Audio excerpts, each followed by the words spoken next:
man. I want to go over the top 5 storylines heading into Super Bowl week. And we're going to start with number 5. My number 5 is obviously the Eagles getting their lick back. We all remember 2 years ago in Super Bowl 57 in Arizona, the Chiefs got back on the mountain after a 3-year absence after winning against the San Francisco 49ers for their first championship. This game was very, very good. The Chiefs, not the Chiefs, but the Eagles even had a 10-point lead late in the third quarter. They made some mental mistakes, turned the ball over a couple times, and we all know the controversial pass interference, a holding call on Bradford, which pretty much gave the Chiefs the game at the end. Chiefs win off of Harrison Butker field goal 38-35. You can argue that Jalen Hurts was the best player on the field.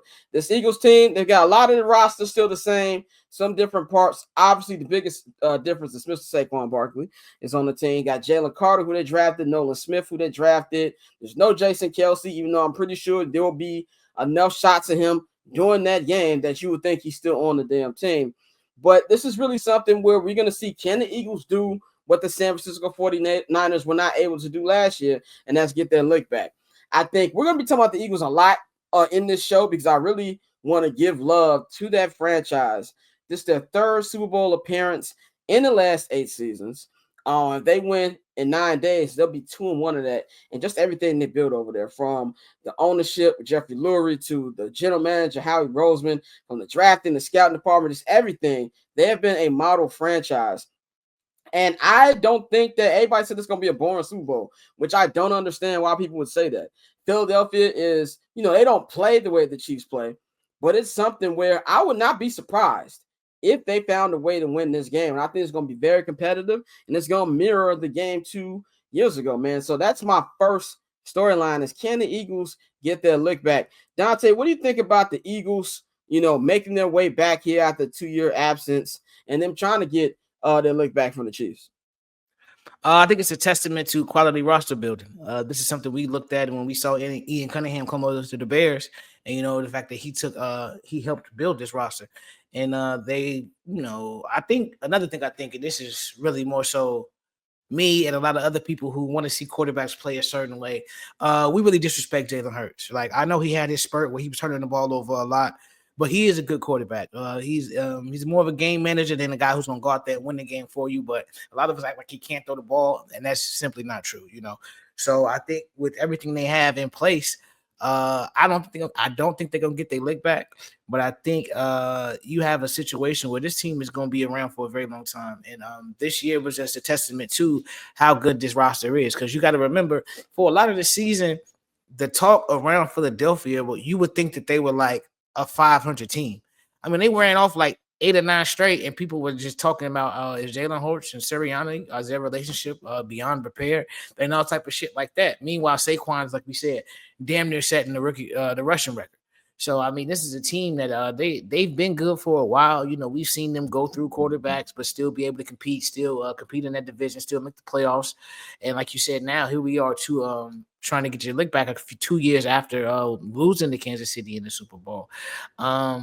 They're gonna need a hell of a game from that defensive front four, which is possible. I think we've seen Jalen Carter be unstoppable at times this season. I know he doesn't have the heavy sack numbers, but from the interior, we don't really need that. The way he changes the game, and you can watch and see him get double teamed and demand double teams damn near consistently. That's something that matters, and so it's gonna be interesting to see how Kansas City deals with that. But as far as the Eagles, bro, I think this is something where we really just have to tip our cap and acknowledge that this is a well put together football team across the board, and they're gonna be here for a while. Bang, man, what's your take on the Eagles, man? Them getting here, after not even making the playoffs last year, had the division in their hand the last month of the season, choked that up, coughed it up to the Dallas Cowboys paws after losing both of their coordinators, something Detroit's going to be going into, and then getting back to the stage there right now. What do you feel about their run getting here and their chances? This is the Eagles is the case where when you have conversations about like sports radio or sports TV and how they jump out the body a little bit too quickly.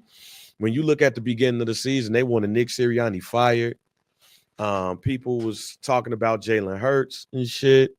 Folks was wondering if they spent too much money on Saquon. I don't even want to say that they struggled at the beginning of the year. It's just a lot of people was looking for shit to say. But then you see the streak that they went on. You see how dominant Saquon Barkley has been bringing back the running back position. They still don't give Sirianni credit. Oh, Kellen Moore is his offensive coordinator, his defensive coordinator is Vic Fangio. Like, you got to remember, he lost both of his coordinators to head coaching jobs. He ended up getting, what was that? What's my man name who used to be the defensive coordinator for the Bears? I forgot my man Vic name. Fangio. No, the other dude, the one that was Sean Desai. Oh, yeah. Sean Desai. That was last year. Yeah. You know, you gotta. That didn't work out, and stuff. So you end up going to get experienced coordinators, and now look where it's at. Like, he's done what other people has done, in their careers. So it's just a case of where you just got to be careful about how you put down teams, because just look at what they have right now. And when you look at it, this team is better than the team that went to the Super Bowl. Like, the guy that should have been the 3-tech for the Chicago Bears, he is unblockable.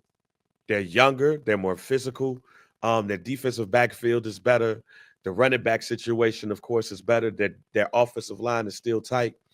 AJ Brown, like Smith, tight end situation, Goddard. Like, this team is a team that can compete against any team in the league, of course, because they're in the Super Bowl. But they can compete and keep up with the Kansas City Chiefs, just like they did a couple of years ago. So cool. Triple double hat trick, I know the code too. Ice trade, go for trade, yeah, we cold too.